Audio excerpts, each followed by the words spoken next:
G'day, I'm Aussie Ferret, and welcome to Tiny Bunny. It is spooky month, and there is nothing spookier than a fluffy old thumper, so off we go.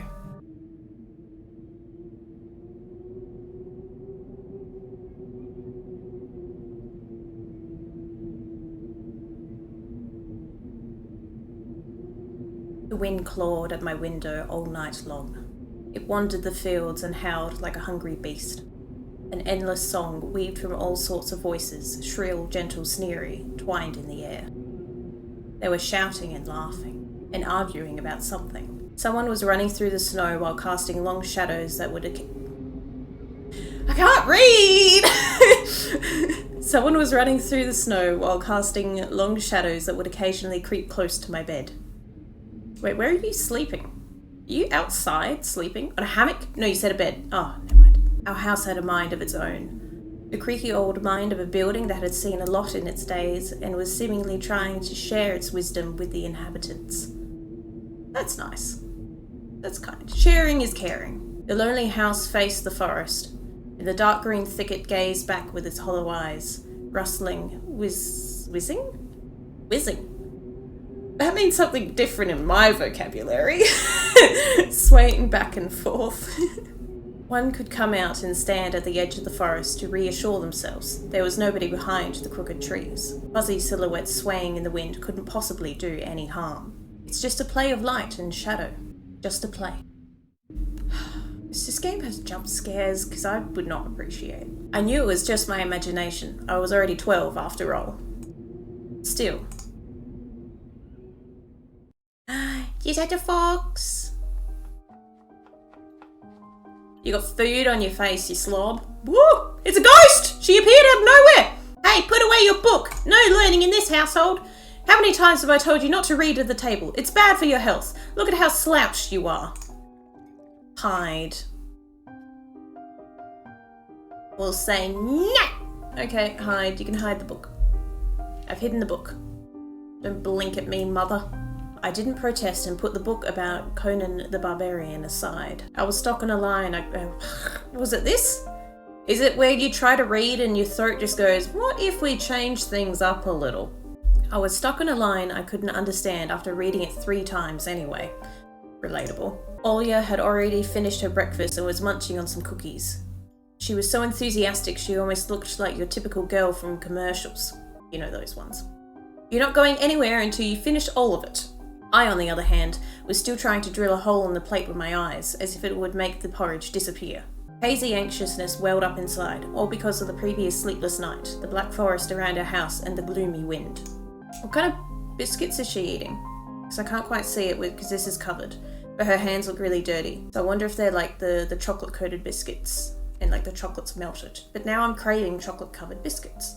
You know, like the shortbread ones, you dip them in chocolate, and yes, I'm procrastinating because I don't know if this game is going to get awfully scary, and I don't know if I'm up for that.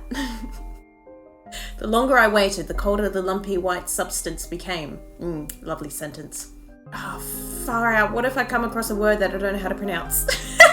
It looked like a jellyfish from the Cousteau Odyssey. I love that show. I don't know if I'm pronouncing any of this right. I wonder how horrifying the bottom of the ocean is. Try not to think about it, that's what I do. Or how cold the Black Forest is at night. Isn't Black Forest a cake? I wouldn't mind that. The spoon fell out of my hand. You klutz! Mum showered me with a cold glare from her green eyes. What did I just say? I'll get it. Who's Anton? Oh, that's me. Oh, okay. I had 10 seconds to catch my breath before battling the nasty porridge once again. I felt around for the spoon. Put that one in the wash though. You are going to put that one in the wash, and then you're going to get a new spoon. You can't use a utensil from the floor, because you're not going to be able to stomach anything. If you couldn't eat it beforehand, eating it with a dirty utensil is not going to help. Bye, Mum. What is this? Carved on the other side of the table. Karina. Is that what that is? Ha! That's my mum's name. I guess she carved it out with something pointy when she was little. She sure was a rascal, damaging the furniture like that. Oh, naughty mother. She would scold me for a week if I did something similar, though. Should I remind her about it? Not a good idea, buddy. No, she's been in a bit of a mood lately. I imagine her being my age, sitting under this table. I wonder, was my mum afraid of the dark back then? Or the sounds coming from the attic? Or the thick forest? Or this old creep? Oh, my grandma! I imagine my grandma coming into my little mum's room, sitting at the edge of her bed, where Olya sleeps nowadays, and saying this in her soft, smooth voice. I'm gonna try my best. Taiga is a special place, little girl. Taiga? Taiga? Taiga? Taiga. Taiga is a special place, little girl. Oh, it's a soothing voice. Taiga is a special place, little girl. No, that's not soothing, that's just weird. Maybe it's her. It's watching you closely, sniffing you out. That's creepy. Trying to discern what kind of beast you are. If you're a good sort, it won't abandon you in times of trouble. But if you're a bad apple, it'll grab you by the side and drag you under the ground. Okay. And that would be it. Also, no pain or distress or anything like that. Just ground, nothing. Okay, got it. Grandma was caring, okay. She never fought with anybody, never yelled, never swore. Those were the times without the maddening screams until late at night, without smashed dishes and mutual accusations. Her parents used to love each other back then. And then I came along. I remember listening in on one of their conversations by chance. You were eavesdropping! Don't try and cover it up, you were freaking eavesdropping! They were talking about Grandma getting prepared for her funeral. I don't know if she has to do the preparation, because she's not really going to be there necessarily. She had already bought a casket. She called it her cute funeral box. It waited for its turn in the closet, patiently. Oh, good. Can you imagine if it was impatient? It was black, upholstered with meat-coloured material on the inside. What kind of meat? Raw? Cooked? I saw it when my grandma was getting buried. She's getting buried. How did you see it on the inside? Or did you see the box? I'm overthinking everything. The house didn't change since the time she was alive. Only all of the photos were gone. Glass-covered pictures with grey faces of my ancestors. They all had a dead but watchful look in their eyes. I crawled out from under the table. Olya was done with her cookies and was looking at my share like a sly woodland critter. So sly. I turned my gaze towards the frosted window. There were a lot of dark pines outside, but they didn't grab my attention. The pattern of frost formed a picture on the glass. There, Foxy! Oh yeah, look, it's a fox! Where? It looked almost like those optical illusion thingies they put on the back of student notebooks. A mixture of lines at first glance, but if you blur your vision a little bit and look under a certain angle... Not outside, on the window! Look, there's the nose, and here's... Hey, eat up! Yes, just a moment. I don't see anything. Hurry up, there's not much left. Then you eat it, Mother. Ah, there it is. But it still doesn't look like one. And I'm telling you, it does. Do you love how distinct all the different voices are? It's so clear. They should just hire me for all the audiobooks. Nuh-uh. It does. Stop it. These kids, I swear. Unlike your grandma, she didn't swear. Now I couldn't see the fox either. It disappeared. Went away. Vanished. Only the frosty pattern, similar to stretched out nettle leaves, kept creeping up the glass. Oh, you look like you've seen some things. My dad entered the kitchen with long measured steps. I want to have a beard like him when I grow up. Mum would always ask jokingly, come on, shave it off, it stinks. Gross. Gross. Gross. This was so long ago. Nowadays, rumbling doors and witty comebacks were an everyday occurrence. Olya always covers her ears whenever she hears something like, what's the point in all this, through the wall. It's all for your sake, Dad would reply, for the sake of our family. I always caught every sound in fear of hearing the most dreaded, the deadliest word that started with a D. Dingus. D-I-V-O.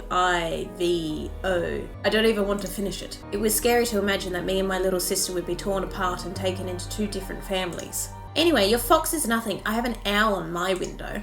You and your owl talk again. Great sentence, Dad. You said you believed me just yesterday. Has anybody seen my car keys? He's gonna sound like that. I remember leaving them on the windowsill. He's gonna be really annoying. I hope he doesn't have very many lines. I hate this. Right. Maybe you did, and maybe not. Oh, super helpful, Mum! You're a grown man, a father of two, and still... Rena, please, stop. I get more annoying the more I talk. Just let me get ready in peace.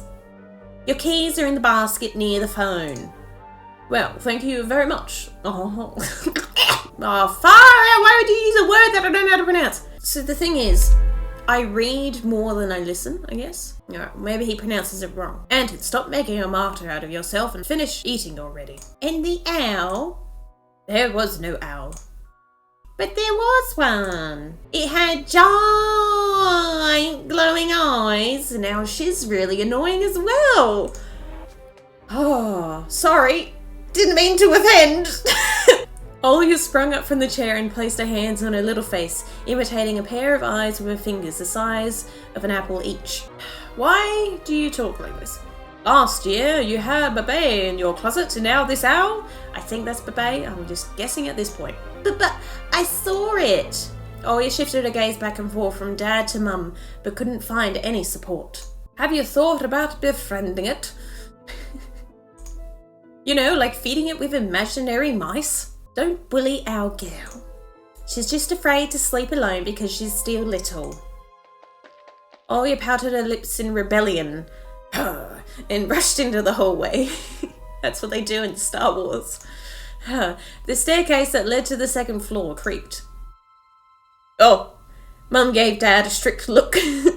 Oh, that look in her eyes! It's so uncomfortable to be pinned under it.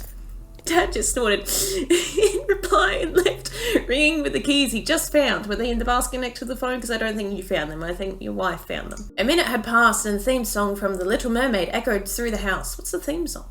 It was stored on incredibly worn-out cassette tape, which Dad already had to glue together once. Can you do that with cassette tape? It's so easy to fix objects by gluing them back together, for example. But how do you fix a relationship? You glue the people together. Mum moved to the living room and I was left alone, anxiously stealing glances at the window. Olga had trouble sleeping ever since we moved to this house. She would toss and turn or curl up into a ball under her blanket. Sometimes she would jump up in the middle of the night and turn on the VCR. Cartoons helped to take her mind off all the troubles we had with the move and our parents. And then Olga said she saw that giant flying monster outside her window. Very good. She became obsessed with it. Our parents did everything in their power. They tried every little trick to get rid of those ridiculous fears, including gaslighting her. Olga refused to sleep alone and didn't believe that the owl was just one of her nightmares. Or she doesn't like the owl. I was picturing a cute little thingy. Okay. After tonight, I was unsure what to make of my sister's words, what to think of it myself. Can nightmares be infectious? Just last night I couldn't get a wink of sleep and ended up thinking of what to expect in my new school. There was a couple of days left before the beginning of a new term. My imagination grew long twisting hallways that led to a classroom full of kids. My worst nightmare too. Where all the students behind their desks were simply dark figures cut out using a template. Circular holes gaped in the middle of their faces, and pairs of eyes blinked inside those holes. It was as if some completely different creatures were looking at me from behind the flat black silhouettes. Their cruel glares, filled with icy sneers, made me shiver from head to toe. Will I survive here? Won't they gang up on me and beat me down? Stomp on me with their bloodied shoes? The damn school can burn for all I care. I just wished for anything to happen to it. Didn't really matter what. I didn't want to go there that badly. I didn't want to see people who were just itching to smack me on the head, tip me over, think of a new offensive name for me. Worse than the previous one. I felt like the glasses I wore may be an outsider or some sort of monster. Right. Only monsters are short-sighted. My gaze slid across the drawings hanging on the walls. I couldn't consider myself a great artist, but Olga begged me to hang them. Drawing was the only thing that made me happy as of late. A small circle of friends I had also enjoyed my paintings, and they promised to call me from time to time. Sometimes I imagine Mum picking up the phone and saying in a cold voice, "You've got the wrong number." Or, "Anton is not around." Anton is not around. I imagine my future classmates lying in their beds, just like me, listening to the howls of invisible werewolves outside their windows. Maybe my new classmates will like me after all. But who would ever like a boy with thick glasses? It's impossible. I mean, my dad used to wear glasses when he was little, and now he's married to the most beautiful woman on the planet, my mum. Don't tell your future wife that. That's not a great start. The house creaked, pressed by the wind. The condo I used to live in, a 9-floor concrete building, buzzed with a neighbour's drill, mumbled with a TV set from behind the wall, cried like a baby from the big family next door. The building cried like a baby? That's scary. Our current house, though I can't really call it new, was completely different. It was silent and easygoing during the day. Its shadows lay dormant in the corners, on the closet cobwebs and under the stairs, but they all woke up during the night. Something was watching me from every corner, almost as if the old photos of my deceased family, with their ashen eyes, were hanging on the walls in place of my drawings. The floor was squeaking, rusty drains were moaning, the attic was occupied by noisy drafts. One could think the house was performing some sort of demonic melody. Lovely. And then I realised I was in fact hearing music. It was already playing for a good while. Somewhere at the edge of my perception, I could hear a flute. It was mixed with the sound of the wind, of the creaking old house, and my thoughts too. I stood up and rushed to the window. I wanted to reassure myself that this music was nothing more than a product of my imagination. It's not like someone is playing it there amidst the cold, snowy night, right? Can't do anything yet. Open. It's pretty bright. Someone was dancing in the field. Completely normal. Black silhouettes I could barely make out, with the dark forest as their backdrop. They jumped around, basked in moonlight, bumped into piles of snow, rolled around and crawled on all fours. Stories about wolves playing under the moon came to mind, but these are clearly not wolves. I mean, they could have fooled me, but okay. They stood upright at times, circled around holding hands and whipping up snow, disappearing into the shadows for a brief moment and then coming back.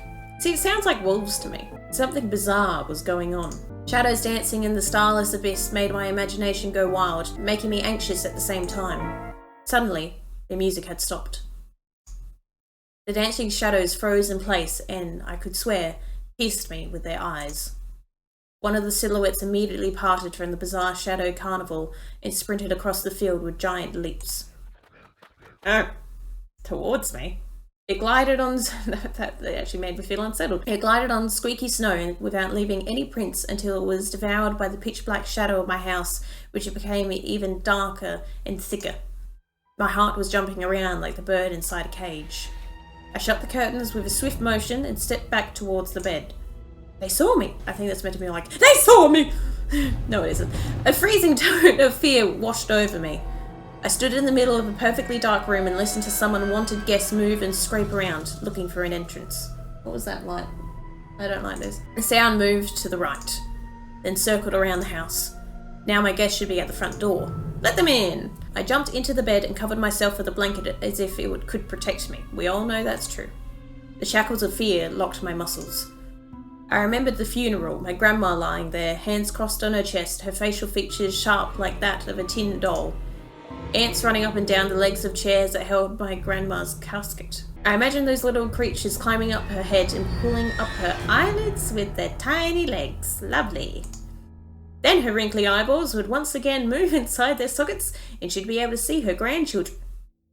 Lovely. I was chanting the spell she taught me throughout the whole procedure, and now, lying under the blanket and listening to squeaks and howls, I was repeating the same words. On the island of Boyan, underneath the blemished sun, in the sea of colour blue, stands a cabin made of wood. There lay lard and ashen hair for the spawn from devil's lair, to feast and always leave alone, God's faithful servant named Anton. Oh, I think I'm pronouncing something wrong there because it didn't rhyme. Sorry. Evil leave this house must. Okay, Yoda? Ashes to ashes, dust to dust. Bizarre sounds had disappeared. I cautiously peeked out from under the blanket and saw curtains waving around like a hangman. And then the night doused me with a new portion of boiling terror. The sound scratched at my eardrums. In reality, something or someone was scratching at the front door, hurriedly clawing at wood, demanding to be let in. The door was shut. Dad had become very cautious recently, so he installed a sturdy lock. I remember him staring at the forest intently as if he was looking for someone. Ashes to ashes! Dust to dust! I hugged my knees, placing my chin between them, and drilled the door with my eyes. It was so flimsy and weak before the might of darkness. And then...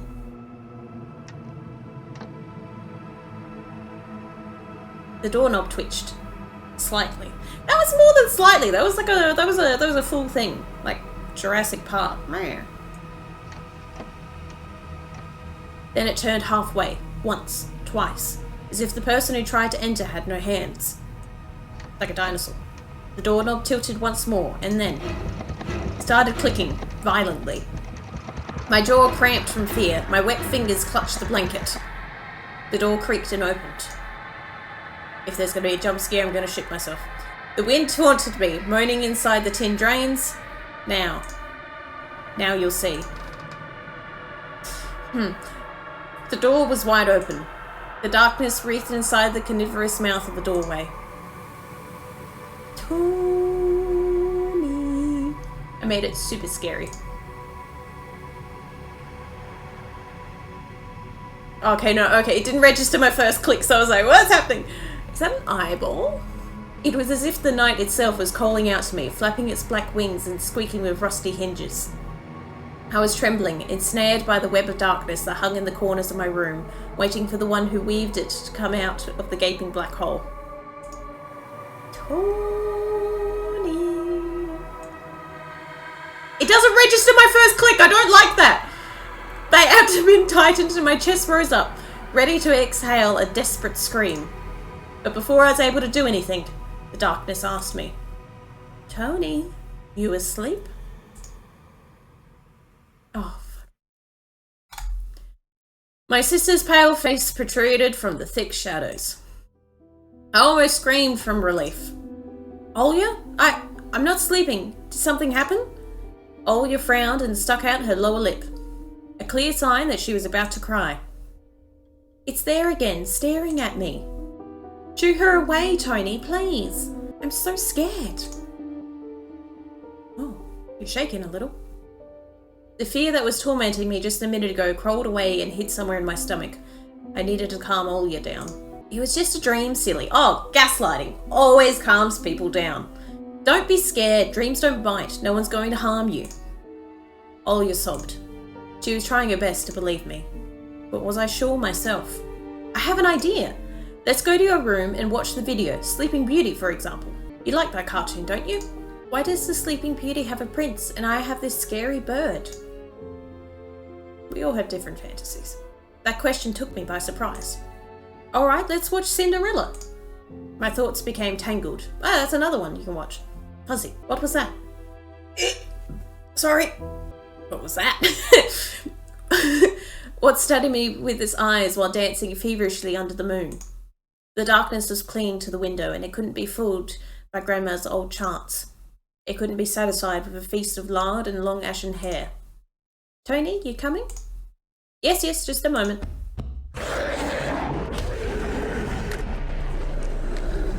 That's why you don't hesitate. That's why you shouldn't hesitate.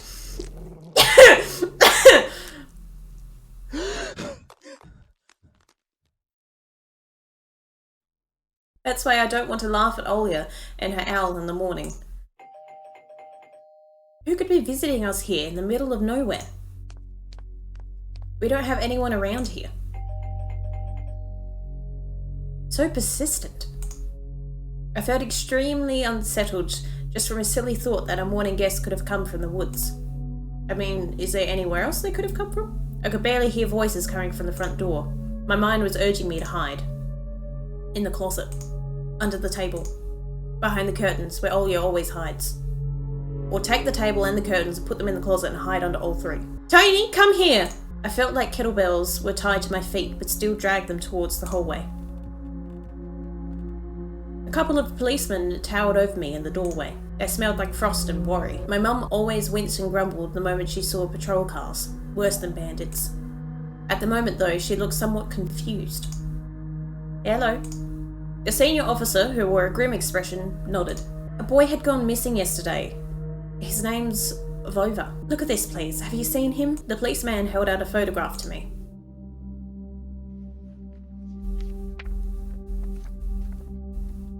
Cats always find their way back home. There was a ginger boy around the age of elementary school, pictured with a wall carpet as the backdrop. He had a striped cat in his hands and wore a wide smile. No, I haven't. Are you sure? Look closely. Oh, I also talk like this. Where would I see him? I don't know anyone around here. I barely leave the house. Well, maybe you've seen him from the window? That's right, your windows look straight at the forest, don't they? You're not helping, Mum! The window. No, I haven't seen anything. I see! I should give him a gruff voice, though. I see. No, I shouldn't. He sounded tired, but his eyes, his stare, long and heavy, was full of suspicion. More like, I see. I squirmed unwittingly under the weight of guilt, which his giant shadow cast over me. The policeman finally tore his eyes from me and glanced over the hallway, the stairway, and the cracks in the ceiling, which I hadn't noticed before for some reason. How do you like your new place, by the way? Getting used to it? He's suspicious of everything, I've just decided. Bit by bit, it's just our little daughter misses the city a lot. Misses the city, huh? Have the locals been treating you well? Yes, everything is alright, thank you. The policeman pierced through me one more time with his grey eyes. My head started spinning. Can I help you somehow? I asked that in a shaky... can I help you somehow? No, I'm not going to do that. I asked that in a shaky voice to look like a polite boy and to end this unpleasant conversation sooner. Now that I think about it. You look just like one of my nephews, little fella. He's a witty boy around your age, wears the same type of goggles. Haha. Always engrossed in reading those mystery novels.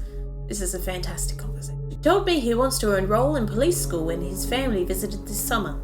Wanted to help other people, just like me, see? I felt uncomfortable. Yeah, understandable. He speaks very unusually. Weird voice.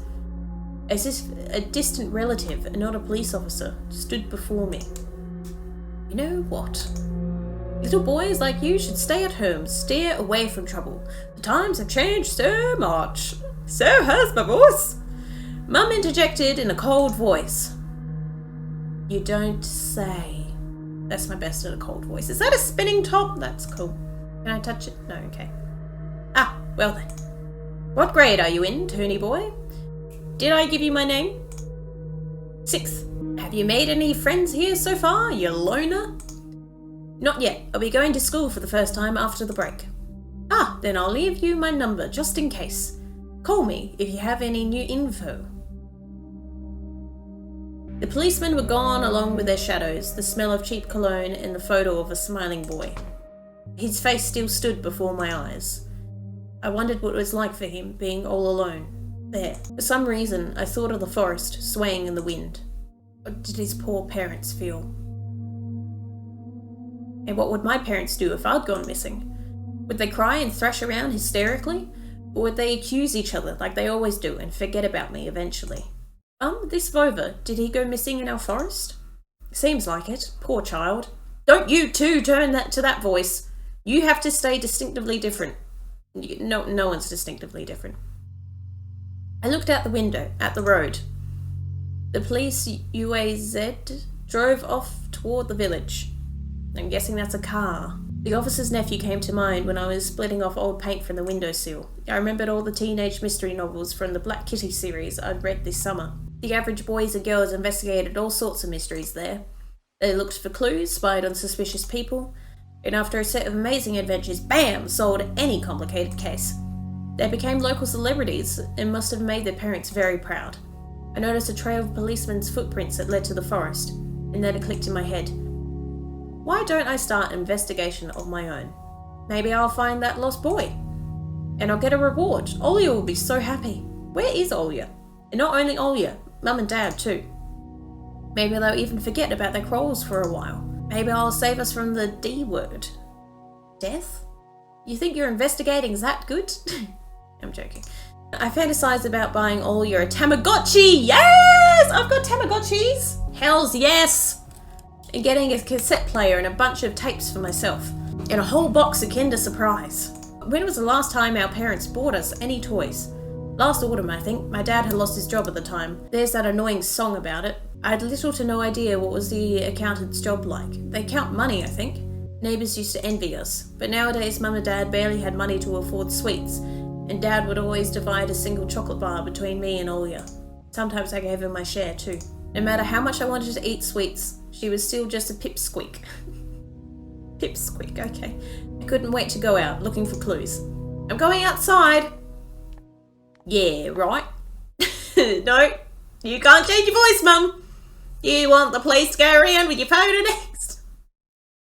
Not allowed, Mum. The forest is so thick, like you, with your thick skull. What if the boy got snatched up by wild animals, or something even worse, tame animals? Even worse echoed through the hallway. I won't go far. I'll stay away from the forest. Didn't you just say you're going to go investigate in the forest? But if you stay away from the forest... Okay. Did you hear what I said? Or should I repeat myself? Better go pack your school bag or play with Olya. The sound of splashing water came from the kitchen. It meant that the argument was over and Mum had the last word. Or did she? What's this? So that's the front door, that's the kitchen, or we can open. What are we gonna do? I wonder if I should pause that one there, because it's a lot of reading. Well, thank you very much for watching. Please let me know if this is something you're interested in seeing more of, because it's very different to anything I've done before. Please consider liking and subscribing. And remember to have a happy Halloween.